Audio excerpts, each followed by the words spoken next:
ஓம் சக்தி, ஓம் ஆதிபரா சக்தி, ஓம் சக்தியே, மறுவூர் அரசியே, நல்லதே நினைப்போம், நல்லது மட்டுமே நினைப்போம். சக்தி வாக்கு பிள்ளைகளுக்கு இந்த ஆதிசக்தியின் ஆசீர்வாதம் என்றுமே முழுமையாக கிடைக்கும். இன்று உன்னிடம் சொல்வதற்காக உன் வராகி அம்மா நான் வந்திருக்கிறேன். ஏனென்றால் நான் கண்ட காட்சி ஒன்று என்னை கண்கலங்க வைத்து விட்டது. அதை உன்னிடத்தில் சொல்லிவிட வேண்டும் என்றுதான் அம்மா வந்திருக்கிறேன். உன்னை விட்டு பிரிந்து சென்ற உன்னுடைய துணையினுடைய இல்லத்திற்கு அம்மா சென்றிருந்தேன். பிரிவிற்கு காரணம் என்னவென்பது உன் பக்கம் ஒரு நியாயம் இருந்தாலும் அவர்கள் பக்கம் இருக்கின்ற நியாயத்தையும் தெரிந்து கொள்ள வேண்டும் அல்லவா? அது என்னவாக இருக்கும் என்று அறிந்து கொள்வதற்காக தான் உன் அம்மா நான் அங்கே சென்றிருந்தேன். அங்கு நான் கண்ட காட்சி என்னவென்பதையும் குழந்தையே நீயும் தெரிந்து கொள்ள வேண்டும் அல்லவா? அம்மா உன்னிடத்தில் அதனை சொல்லியே தீர வேண்டும் என்று வந்திருக்கிறேன். நான் சொல்கின்ற விஷயங்கள் உனக்கு நிச்சயமாக மன கஷ்டத்தை தான் கொடுக்க போகிறது. ஆனால் அதற்கான தீர்வும் இதில் முடிவில் உனக்கு கிடைக்க போகிறது. அதற்கு காரணம் என்ன தெரியுமா? நீ குழம்பிக் கொண்டிருக்கின்ற இந்த விஷயம் உனக்கு முதலில் தெளிவான பதிலை கொடுக்கும். அதன் பிறகு நல்லதொரு முடிவை கொடுக்கும். என் குழந்தையே, வாழ்க்கை துணை என்று அம்மா சொல்வது உனக்கு திருமணம் முடிந்த வாழ்க்கை துணையாகவோ அல்லது இப்பொழுது உன்னோடு பழகி கொண்டிருக்கிற உன்னுடைய எதிர்காலத்தில் உனக்கு துணையாக வரப்போகின்றவர் என்று நினைத்து கொண்டிருப்பவர் யாரோ ஒருவர். என் குழந்தையை யாராக இருந்தாலும் சரி, அவர்களினுடைய மனநிலையில் உன்னை பிரிந்து சென்ற பிறகு என்னவாக இருக்கிறது, எதற்காக உன்னை விட்டு பிரிந்து சென்றார்கள், அவர்களின் இல்லத்தில் நான் கண்ட காட்சி என்னவென்பதை அம்மா உனக்கு இப்பொழுது விரிவாக சொல்கிறேன். என் குழந்தையே, ஒரு முறை உன்னுடைய மனதினை ஒருநிலைப்படுத்தி இந்த வராகியை அன்போடு நினைத்துக்கொள். எந்த விதமான கலக்கமும் உனக்கு தேவையில்லை. எல்லாவற்றிற்கும் உன் தாயானவள் நான் இருக்கிறேன் என்பதை நீ புரிந்து கொண்டால் போதும். என் தங்கமே, நானும் உன் துணையினுடைய மனதில் என்ன இருக்கிறது என்று தெரிந்து கொள்ள சென்றேன். அங்கே உன்னுடைய துணை என் மனதை தவிர மற்றவர்களின் மனதில் என்ன இருக்கிறது என்பதை அறிந்து கொண்டு உன் அம்மா இப்பொழுது வந்திருக்கிறேன். என் தங்கமே, யார் யார் என்ன நினைக்கிறார்கள் என்பதை முதலில் சொல்கிறேன். அதன் பிறகு ஏன் உன் துணை இப்படி ஒரு முடிவை எடுத்தது என்பதை நீ புரிந்து கொள்வாய். என் தங்கமே, உன்னுடைய துணையின் இல்லத்தில் இருக்கின்றவர்கள் உனக்கு எதிராக இருக்கிறார்கள். அவர்களின் மனதில் உன்னை பற்றிய தவறான எண்ணங்கள் இருக்கிறது. அதற்கு காரணம் நீ பேசிய சில வார்த்தைகள். நீ பேசியது நியாயமாகவே இருந்தாலும், உன் பக்கம் நியாயம் இருந்தாலும் அது அவர்கள் பக்கம் தவறாக தான் தெரிகின்றது. ஏனென்றால் எல்லோருமே தான் நினைப்பதுதான் சரி என்று நினைக்கிறார்கள் அல்லவா? அவர்களினுடைய எண்ணங்களும் அப்படிதான் இருந்து கொண்டிருக்கிறது. என் தங்கமே, அது மட்டும் அல்ல, அவர்களுக்குள் ஏற்பட்ட அந்த எதிர்மறையான எண்ணத்தை உன்னுடைய துணையின் மனதில் விதைத்து கொண்டிருக்கிறார்கள். அதிகமாக உன்னுடைய துணையின் மனதில் தேவையில்லாத விஷயங்களை கலந்து கொண்டிருக்கிறார்கள். உன்னுடைய துணையோ தவறாக உன்னை பற்றி நினைப்பதற்கு என்னென்ன வழிகள் இருக்கிறதோ அத்தனை வழிகளையும் அவர்கள் கொடுக்கும் பொழுது இவரும் அப்படி இல்லை என்று சொல்லாமல் அந்த விஷயத்தை காது கொடுத்து கேட்டுக்கொண்டிருக்கின்றார். என் தங்கமே, உன்னுடைய வாழ்க்கையில் இது போன்ற ஒரு விஷயம் நடக்கிறது என்னும் பொழுது என் குழந்தை அதை உன்னால் ஏற்றுக்கொள்ள முடியாது என்பது நான் நன்கு அறிந்த விஷயம்தான். ஆனால் இவையெல்லாம் நடக்கும் பொழுது உன்னுடைய துணை அமைதி காத்ததற்கு என்ன காரணம் என்பதையும் தெரிந்து கொள்ள வேண்டும் அல்லவா? எத்தனைதான் நீ அவருக்கு உயிராக இருந்தாலும் அவர்களினுடைய குடும்பம் என்று வரும்பொழுது அங்கே அவர்களினுடைய மனது சிறிதும் தடுமாற்றம் அடையத்தான் செய்கிறது. ஏனென்றால் நீ பேசிய வார்த்தைகள் அவர்களுக்கு வேதனையை கொடுத்தது என்று உன் துணையிடம் சொல்லும் பொழுது உன்னுடைய துணை என் மனதும் பெரிது சஞ்சலம் படத்தான் செய்கிறது. நம்முடைய வாழ்க்கை துணையாக காலம் முழுவதும் வரக்கூடியவர்கள் இப்பொழுதே நம் குடும்பத்தினருக்கு இடையே இத்தனை பிரச்சனைகளை ஏற்படுத்தி விட்டால் நாளை எப்படி இங்கே வந்து ஒற்றுமையாக இருக்க முடியும் என்று அவர்கள் நினைக்கிறார்கள். என் தங்கமே, அவர்களினுடைய எண்ணங்களை தவறு என்று முழுமையாக சொல்லிவிட முடியாது. நீ செய்தது சரி என்றும் முழுமையாக சொல்லிவிட முடியாது. அம்மா சொல்வது சரிதானே என்று ஒருமுறை நீ சிந்தித்து பார். என் தங்கமே, நீ நியாயமாகவே பேசியிருந்தாலும் ஆனால் யாரை பேசினோம் என்பதில் சிறிது கவனம் இருக்க வேண்டும். என் தங்கமே, உன்னுடைய வாழ்க்கை துணையினுடைய சம்பந்தப்பட்டவர்களாக இருக்கும் பொழுது சிறிதளவு கவனம் தேவை. அதற்காக அம்மா நீ நியாயத்தை எடுத்து சொல்லக்கூடாது என்று சொல்லவில்லை. அதற்கான சரியான நேரத்தை நீ எதிர்பார்த்து நிற்க வேண்டும் என்றுதான் அம்மா சொல்கிறேன். சூழ்நிலைகள் உனக்கு சாதகமாக இல்லாத பொழுது நீ பேசியதுதான் இத்தனை பிரச்சனைகளுக்கும் காரணமாக மாறிவிட்டது. இப்பொழுது அது எந்த அளவிற்கு வந்து நிற்கிறது என்று பார்த்தாயா?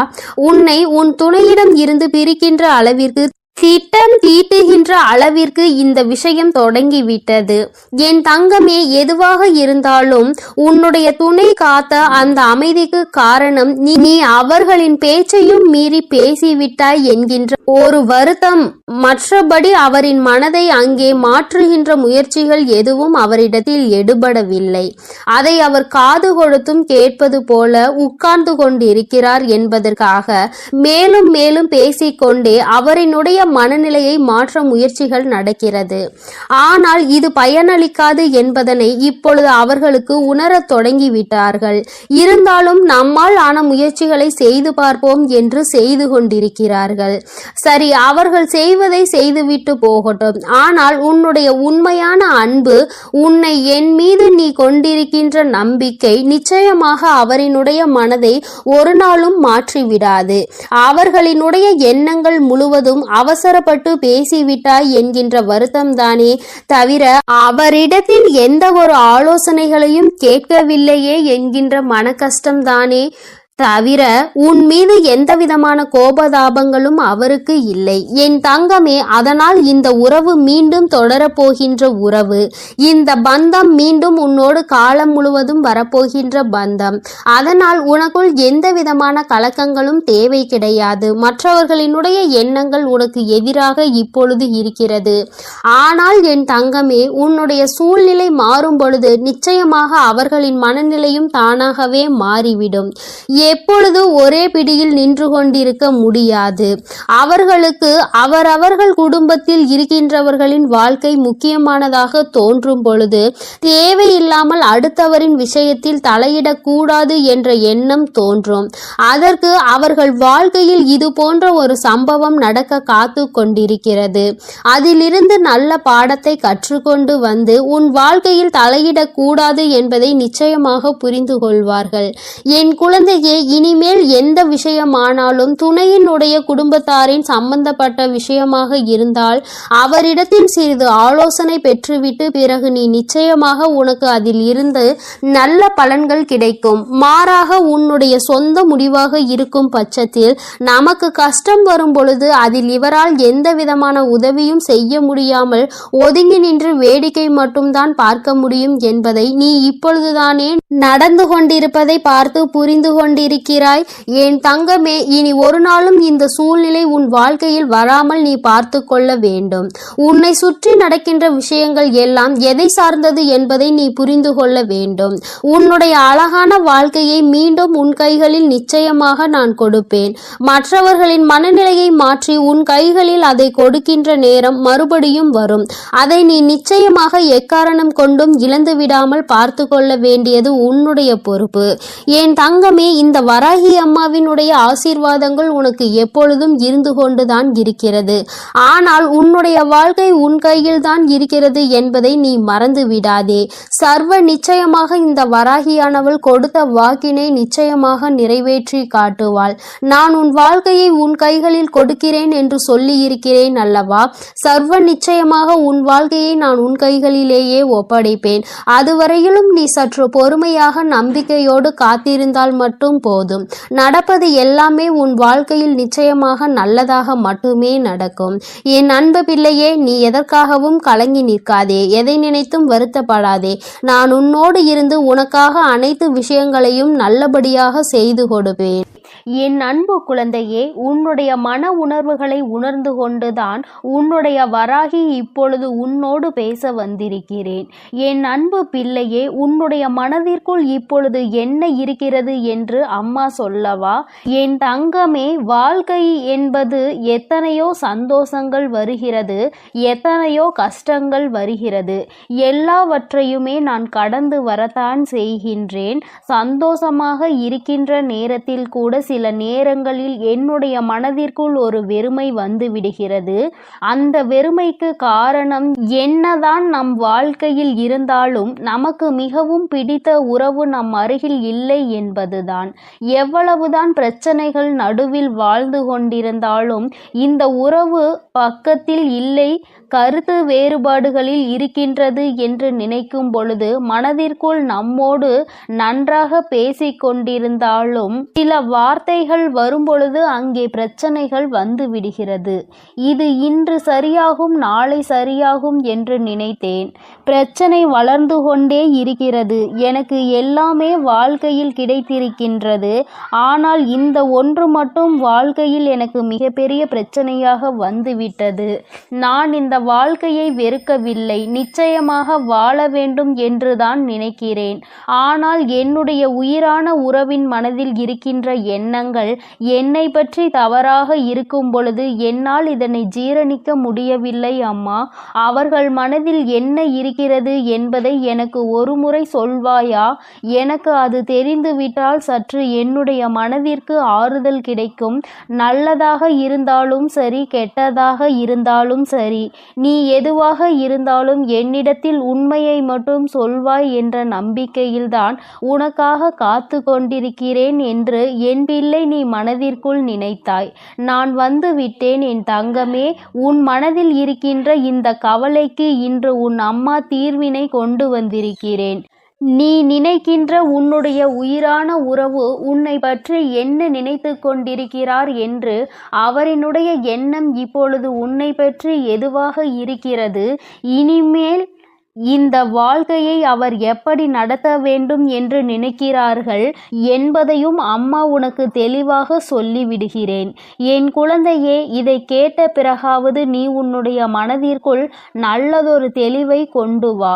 சொல்கின்ற அத்தனையும் நிதர்சனமான உண்மைகள். நான் ஒருபோதும் உன்னிடத்தில் எந்த பொய்யையும் உன்னுடைய ஆறுதலுக்காக சொல்ல மாட்டேன்.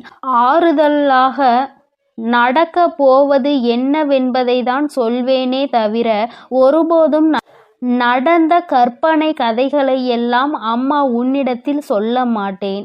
என் தங்கமே, இன்று சொல்கின்ற ஒவ்வொன்றும் சத்திய வாக்கு. உன்னுடைய உயிரான அந்த உறவின் மனதில் இருக்கின்ற உண்மைகள். என் தங்கமே, அவரின் மனதில் என்ன இருக்கிறது தெரியுமா? பிரச்சனைகள் அடிக்கடி வருகின்றது. ஒருமுறை பிரச்சனைகள் முடியும் பொழுது மீண்டும் பிரச்சனைகள் முடியும் பொழுது மீண்டும் பிரச்சனைகள் வந்துவிடக் கூடாது என்பதில் தெளிவாக இருந்தாலும் சந்தர்ப்ப சூழ்நிலைகள் மீண்டும் ஏதாவது ஒரு பிரச்சனையில் கொண்டு வந்து இழுத்து விட்டு விடுகின்றது.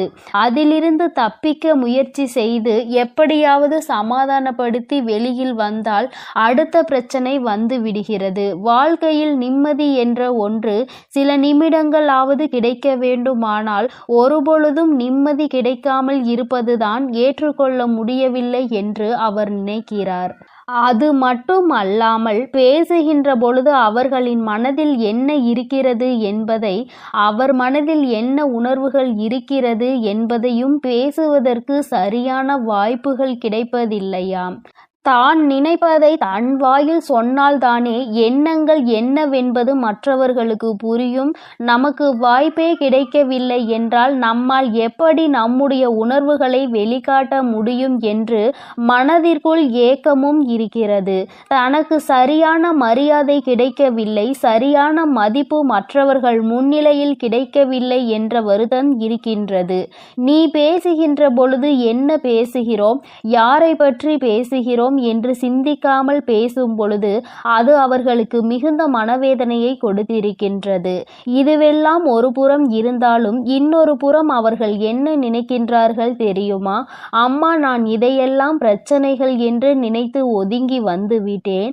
ஆனால் ஒதுங்கி வந்த பிறகுதான் இத்தனை கஷ்டங்களை நமக்கு கொடுத்தாலுமே அவர் இல்லாமல் நம்மால் வாழ முடியாது என்று எனக்கு இப்பொழுதுதான் புரிய வந்திருக்கிறது. பல கஷ்டங்கள் கஷ்டங்கள் இருந்தாலும், வாழ்க்கையில் என்னதான் இன்ப துன்பங்கள் இருந்தாலும் எல்லாவற்றையும் கடந்து அவர்களுக்கும் எனக்கும் இருக்கின்ற உறவு மிகவும் அழுத்தமான உறவு. இந்த உறவை பிரிவது என்பது என்னால் முடியாத காரியம் என்பதனை நான் இப்பொழுதுதான் உணர்ந்து கொண்டேன். இது தற்காலிகமான பிரிவு மட்டும்தான், நிரந்தரமான பிரிவு கிடையாது. இப்பொழுதுதான் அவர்கள் மீது இருக்கின்ற அன்பு எனக்கு இன்னமும் அதிகமாகி இருக்கிறது. அதனால் இந்த வாழ்க்கையை நான் நல்லபடியாக வாழ வேண்டும் என்று ஆசைப்படுகிறேன். என் வாழ்க்கையில் பாதியை தொலைத்துவிட்ட பிறகு ஐயோ நாம் தொலைத்து விட்டோமே என்று வருந்துவதற்கு நான் விரும்பவில்லை. அதனால் மீண்டும் இந்த வாழ்க்கையை நான் தொடர விரும்புகிறேன். அது மட்டுமல்லாமல் அவர்களை மட்டுமே குறை சொல்லிக் கொண்டிருக்க நான் விரும்பவில்லை. என் பக்கமும் தவறுகள் இருக்கிறது. அதனால் என் பக்கம் இருக்கின்ற தவறுகளை சரி செய்து நான் அவர்கள் பக்கம் இருக்கின்ற நியாயத்திற்கு மதிப்பு கொடுக்க விரும்புகிறேன். இத்தனை நாட்களும் இந்த வாழ்க்கை எப்படி வேண்டுமானாலும் சென்றிருக்கட்டும். இனிமேல் இங்கு எனக்கு சந்தோஷம் கொடுக்கும் என்று நான் நம்புகிறேன். அம்மா வராகி தாயே, என் மனதிற்குள் இருக்கின்ற எண்ணங்களை நீ எப்படி மாற்றினாயோ அதுபோல என்னுடைய அந்த உயிரான உறவின் மனதில் இருக்கின்ற எண்ணங்களையும் நீங்கள் மாற்ற வேண்டும் என்றல்லவா உன்னுடைய அந்த உயிரான உறவு என்னிடத்தில் கேட்டுக்கொண்டார்கள். என் தங்கமே, இத்தனை நேரம் இந்த விஷயத்தை கேட்டாய் அல்லவா? உன் மனதிற்குள் இப்பொழுது என்ன எண்ணங்கள் வந்தது? உன் மனதில் சிறிதளவாவது மாற்றங்கள் வந்தால் இன்று அம்மாவிடம் சொல். என் தங்கமே, உன்னுடைய உயிரான உறவின் மனதில் இத்தனை மாற்றங்கள் ஏற்பட்டு இருப்பது உனக்கு சந்தோஷத்தை கொடுத்திருக்கும் என்று நம்புகிறேன். இந்த வாழ்க்கையில் உனக்கான பங்கு எந்த அளவிற்கு இருக்கின்றது என்பதை புரிந்து கொண்டு உன்னை நீ மாற்றிக்கொள்ள வேண்டும். உன் பக்கம் தவறே இல்லை என்றாலும் இந்த வாழ்க்கையை சந்தோஷமாக வாழ வேண்டும் என்று நினைக்கும் பொழுது இருவரும் ஒருவருக்கொருவர் விட்டு கொடுத்து வாழ நினைக்க வேண்டும். என் தங்கமே, நீ நினைத்தது போலவே இந்த வாழ்க்கை மீண்டும் உனக்கு சந்தோஷமாக தான் அமையும் என்பதில் எந்த ஒரு மாற்று கருத்துமே கிடையாது. இந்த வராகி அம்மா உன் வாழ்க்கையில் நடத்தி கொடுத்திருக்கின்ற பல விஷயங்கள் எல்லாமே உன்னுடைய நல்லதிற்காக மட்டுமே என்பதை புரிந்து கொண்டால் இன்றிருக்கின்ற இந்த சூழ்நிலையை நீ நிச்சயமாக கடந்து வந்து விடுவாய். என் தங்கமே, சில விஷயங்கள் உன்னை கடந்து சென்று விட்டது. எண்ணற்ற கஷ்டங்கள் உன்னை வாட்டி வதைத்து விட்டது. இனிமேலாவது இதிலிருந்து தப்பிக்க வழி இருக்கிறதா என்று என் குழந்தை சிந்திக்கின்ற நேரத்தில் உன்னுடைய உயிரான உறவிடம் இருந்து உனக்கு நல்ல செய்தியும் வந்திருக்கிறது. எத்தனையோ சூழ்நிலைகளுக்கு நடுவிலும் அதிலிருந்து தாண்டி வருகின்ற பொழுதிலும் உயிரான உறவு துணையில்லை என்று மனவேதனைப்பட்ட நீ இனிமேல் அந்த துணையோடுதான் நீ எல்லா விஷயங்களையும் கடந்து வரப்போகின்றாய். இனி ஏனோ உன்னுடைய வாழ்க்கையை பற்றிய விஷயங்களில் நீ மனதெளிவோடு எல்லாமே நம்முடைய எதிர்காலத்தை நல்லபடியாக மாற்றுவதற்காக தான் நடக்கிறது என்பதை நீ புரிந்துகொள். என் பிள்ளைக்கு வாழ்க்கையில் சந்தோஷத்தை கொடுக்க வேண்டியது இந்த வராகி அம்மாவாகிய என்னுடைய பொறுப்பு. மனதிற்குள் இருவரும் ஒற்றுமையாக இருக்க வேண்டும் என்ற எண்ணம் இருந்தால் நிச்சயமாக உங்கள் வாழ்க்கையை யாராலும் கெடுக்க முடியாது. அருகில் கூட யாராலும் நெருங்க முடியாது. சிறு சிறு பிரச்சனைகளை தூண்டி விடுகிறவர்கள் கூட உங்கள் மன தெளிவை கண்டு தலை தெறிக்க ஓடி விடுவார்கள். மற்றவர்களுக்கு வாய்ப்பு கொடுக்காமல் உன் வாழ்க்கையில் தெளிவை நீ பெற்று விட்டால் நிச்சயமாக சந்தோஷம் என்னாலும் உன்னை தொடர்ந்து வந்து கொண்டே இருக்கும். என்னுடைய பிள்ளையின் வாழ்க்கையில் நிம்மதியை கொடுக்க வேண்டியது இந்த வராகி அம்மாவாகிய என்னுடைய பொறுப்பு. என் செல்ல குழந்தைக்கு இந்த வராகி அம்மாவினுடைய ஆசீர்வாதங்கள் எப்பொழுதும் முழுமையாக கிடைக்கும். அதனால் என் தங்க பிள்ளையே, நீ எதற்காகவும் கலங்காதே, எதை நினைத்தும் வருந்தாதே. நீ நல்லதையே நினை. உன் வாழ்வில் எப்பொழுதும் உனக்கு நல்லது மட்டுமே நடக்கும். ஓம் ஸ்ரீ வராகி தாயே போற்றி போற்றி. ஓம் ஸ்ரீ வராகி தாயே போற்றி போற்றி. என் அன்பு பிள்ளையே, உன்னுடைய வாழ்க்கை துணையை பற்றி சில மனக்குழப்பங்களில் நீ இருந்து தவித்துக் கொண்டிருக்கிறாய். மனதிற்குள் இருக்கின்ற உன்னுடைய எண்ணங்களுக்கு உனக்கு தெளிவு கிடைக்க வேண்டும் என்று நீ விரும்புகின்றாய். ஏனென்றால் இது வாழ்க்கை அல்லவா? கடைசி வரையிலும் தொடர்ந்து வரக்கூடிய உறவு அல்லவா? அவர்கள் மனதில் இருக்கின்ற எண்ணங்கள் என்னவென்று தெரியாமல் இருக்கும் பொழுது மனதிற்குள் ஏற்படுகின்ற கஷ்டம் வெளியில் சொல்ல முடியாது. மனது சில நேரங்களில் படபடக்கின்றது. என்னவாக இருக்குமோ, ஏதாவதாக இருக்குமோ என்ற தவறான வழியில் சென்று விடுவார்களோ அல்லது வேறு ஏதேனும் பிரச்சனைகளாக இருக்குமோ என்று என் குழந்தை எண்ணி எண்ணி மனவேதனை அடைந்து கொண்டிருக்கிறாய். என் தங்கமே, உனக்கு இப்பொழுது உன்னுடைய மனதில் இருக்கின்ற இந்த குழப்பத்தை தீர்த்து வைப்பதற்காக மட்டுமே உன் வராகி அம்மா நான் வந்திருக்கிறேன். என் தங்கமே, உன்னுடைய மனதிற்குள் இருக்கின்ற இந்த எண்ணங்களுக்கெல்லாம் இன்று முற்றுப்புள்ளியை நான் வைத்து விடுகிறேன். ஏனென்றால் நீ நினைப்ப சரியானதா அல்லது கற்பனையா அல்லது உனக்குள் ஏற்பட்டிருக்கின்ற குழப்பத்தின் வெளிப்பாடா என்பதை நீ புரிந்து கொள்ள வேண்டும். என் குழந்தையே, வாழ்க்கை என்பது நீயும் உன்னுடைய துணையும் சார்ந்தது.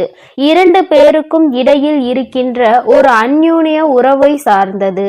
என் தங்கமே, இந்த அந்யோன்யம் என்ற ஒன்று இருவருக்கும் இடையில் இல்லாமல் போய்விட்டாலே வாழ்க்கையில் இது போன்ற குழப்பங்கள் தானாகவே வந்துவிடும்.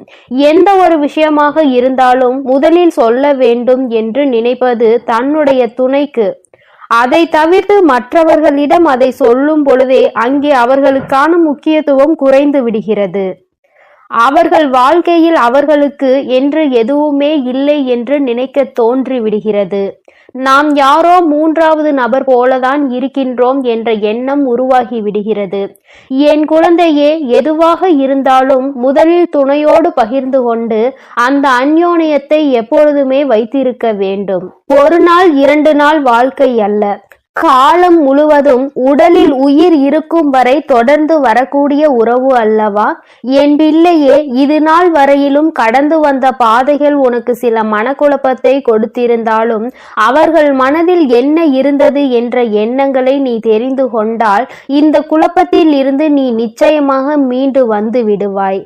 வருத்தத்தோடு மட்டுமல்லாமல் இந்த வாழ்க்கையை சந்தோஷமாக வாழவும் ஆரம்பித்து விடுவாய். என் தங்கமே, உண்மையாகவே உன்னுடைய உறவின் மனதில் என்ன இருக்கின்றது தெரியுமா? அவர்களின் இந்த நடவடிக்கைகளுக்கு காரணம் என்ன தெரியுமா? அம்மா சொல்கிறேன் என் குழந்தையே, அதை கவனித்து நீ புரிந்து கொள். உன்னுடைய நிலையில் இருந்து மற்றவர்களுடைய எண்ணங்களை நீ கவனிக்க கூடாது. அவர்களிடத்தில் இருந்து அவர்களினுடைய சூழ்நிலைகளை நீ புரிந்து கொள்ள தொடங்க வேண்டும். அம்மா சொல்கின்ற விஷயங்களை அவர்களிடத்தில் இருந்து நீ யோசிக்க வேண்டும். என் தங்கமே, வாழ்க்கை அவர்களுக்கு எப்படி இருக்கின்றது தெரியுமா? இது நம்முடைய வாழ்க்கைதான், ஆனால் நமக்காக வாழ்ந்தோமா என்று பார்த்தால் நிச்சயமாக இல்லை. நமக்கென்று ஒரு நொடி கூட வாழ்ந்த பாடில்லை. எப்பொழுதுமே மற்றவர்களுக்காக, குடும்பத்திற்காக என்றே வாழ்ந்து வாழ்ந்து காலங்கள் சென்று விட்டது. நமக்கென்று ஒரு உறவு நம்முடைய அனைத்து பிரச்சனைகளையும் தன்னுடைய பிரச்சனைகளாக பார்க்கின்ற ஒரு உறவுதான் வாழ்க்கையில் வந்தது. அத்தனை சந்தோஷம். ஆனால் அந்த சந்தோஷத்தை முழுமையாக அனுபவிக்க முடியாமல் பிரச்சனைகள் வந்து கொண்டே இருக்கிறது. இந்த வாழ்க்கை ஒரு முறைதான், அதை சந்தோஷமாக அனுபவிக்க வேண்டும் என்கின்ற எண்ணம் இல்லாமல் நம்முடைய கஷ்டங்களை பார்த்த பிறகும் கூட புரிந்து கொள்ளாமல் சில நேரங்களில் துணையானவர்கள் பேசி விடுகிறார்கள். அப்படி பேசும் பொழுது அந்த வேதனை எந்த அளவிற்கு வலிகளை கொடுக்கின்றது என்பதை நான் இப்பொழுது உணர்ந்ததோடு மட்டுமல்லாமல் அதிலிருந்து மீண்டு வர முடியாமலும் தவித்து நிற்கிறேன். அதிகமாக பேசுவதால் பிரச்சனைகள் ஏற்படுகிறது என்பதற்காக பேச்சுவார்த்தைகளை சற்று குறைத்து கொண்டேன். அதற்காக அன்பு இல்லை என்று அர்த்தம் கிடையாது. அவர்களின் மீது உயிராக இருந்த போதுமே அதை வெளிப்படுத்த முடியாத சூழ்நிலையில் இப்பொழுது இருந்து கொண்டிருக்கிறேன். அவர்கள் மனதில் இருக்கின்ற சில எண்ணங்கள் வாழ்க்கையில் சில பிரச்சனைகளை ஏற்படுத்தி பிரிவுகளுக்கு காரணமானது என்று எந்த ஒரு சூழ்நிலையும் என் வாழ்க்கையில் வந்துவிடக் கூடாது என்பதில் நான் தெளிவாக இருக்கிறேன். உறவு என்பது காலம் முழுவதும் தொடர்ந்து வருவது மட்டுமல்ல, தன்னுடைய உணர்வுகளுக்கு மதிப்பளித்து அதற்கான மரியாதையையும் கொடுப்பது. இங்கே என்னுடைய உணர்வுகளுக்கான சரியான மதிப்பு கிடைக்கவில்லை என்று சற்று கலக்கமடைந்து நிற்கின்றேன்.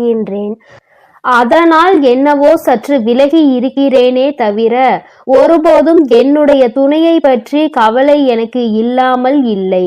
அவர்களின் நடவடிக்கைகள் நான் எப்பொழுதுமே கண்காணித்து கொண்டுதான் இருக்கிறேன். அவர்களுக்கு என்ன வேண்டும் என்று பார்த்து பார்த்து செய்து கொண்டுதான் இருக்கிறேன். மனதில் இருக்கின்ற எண்ணங்கள் சில நேரங்களில் கஷ்டங்களாக மாறும் பொழுது நம்முடைய உணர்வுகளை மதிக்காமல் அவர்கள் பேசுவது மட்டுமே சரி என்று நினைத்து நமக்கு பதில் சொல்லிக் கொண்டிருப்பது நிச்சயமாக நமக்கென்று இந்த வாழ்க்கையில் என்ன இருக்கிறது என்று எண்ண தோன்றுகிறது. இத்தனை நாட்களும் மற்றவர்களுக்காக வாழ்ந்த வாழ்க்கை இனிமேல் இந்த துணைக்காக வாழ்ந்துவிட்டு முடிக்க வேண்டும் என்று மனதார நினைத்தாலும் நம் மனதில் இருக்கின்ற எண்ணங்கள் துணையின் மனதில் இல்லாததுதான் வேதனையை கொடுக்கிறது. இனிமேல் இது இப்படி தொடர்ந்து கொண்டிருந்தால் பிரச்சனைகள் முற்றுவதோடு மட்டுமல்லாமல் வேறெங்கோ நம்மை கொண்டு வந்து சேர்த்துவிடும். அதனால் இந்த பிரச்சனையை நான் முடித்து வைக்க விரும்புகிறேன். இனிமேலும் இதை தொடர்ந்து கொண்டு சென்றால் காலத்தின் கட்டாயம் பிரிவினைக்கு கூட வழிவகுத்து விடலாம்.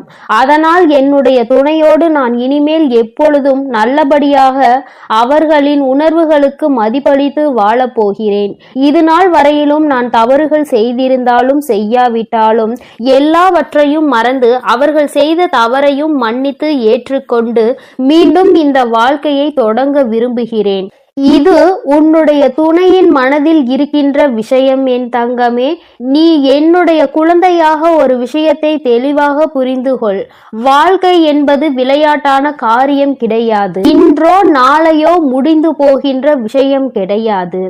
எந்த விஷயத்தில் பொறுத்து செல்ல வேண்டுமோ அந்த விஷயத்தில் பொறுத்து கொண்டு, எந்த விஷயத்திற்காக பொங்கி எழ வேண்டுமோ அந்த விஷயத்திற்காக மட்டுமே பொங்கி எழ வேண்டும்.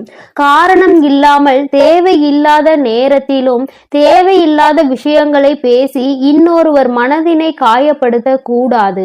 அந்த காயம் அவர்களின் மனதை ஆறாத ரணமாக மாற்றிவிடும் என்பதை புரிந்து கொண்டு, என் குழந்தை, நீ செய்ய நினைக்கின்ற விஷயங்களை எல்லாம் சரியாக செய்து உன்னுடைய மனதில் இருக்கின்ற உன்னுடைய துணையின் மீதான அன்பினை வெளிக்கொண்டு வர வேண்டும். அன்பை அதிகமாக கொடுப்பவர்கள் உண்மையான அன்பு ஒன்று கிடைக்கும் பொழுது ஒரு நாளும் வாழ்க்கையில் தோற்று போக மாட்டார்கள்.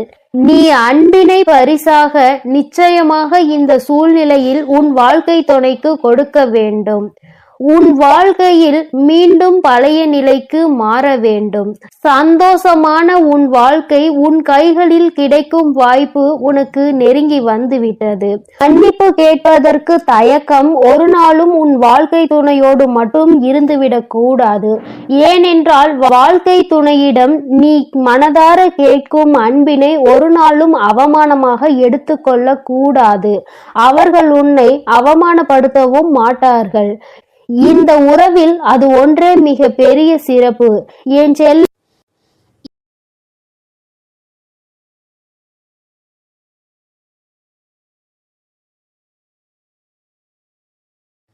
என் அன்பு குழந்தைக்கு இந்த ஆதிபராசக்தியின் அன்பும் ஆசீர்வாதமும் முழுவதுமாக கிடைக்கும். ஓம் சக்தி, ஓம் ஆதிபராசக்தி.